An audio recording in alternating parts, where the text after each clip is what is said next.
वज़ीर ख़ज़ाना मोहम्मद औरंगज़ेब ने आगाह किया है कि IMF के साथ मुज़ाकरात दुरुस्त सिमत में आगे बढ़ रहे हैं। रवा माली साल के आखिर तक टैक्स टू GDP को 11% तक लेकर जाएंगे। मजीद इजाफी टैक्स नाफिज नहीं करेंगे। सेकंड रिव्यू है और EFS and the first review फारिग है, but so far so good.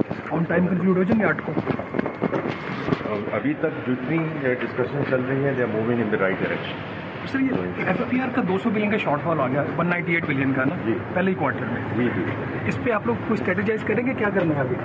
देखिए हम क्वाइट क्लियर कि वी रिमेन कमिटेड कि we want to get to FFPR tax to GDP of 11% by end of this fiscal year.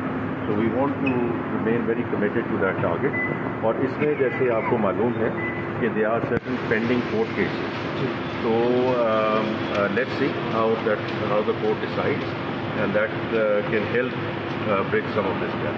Thank you.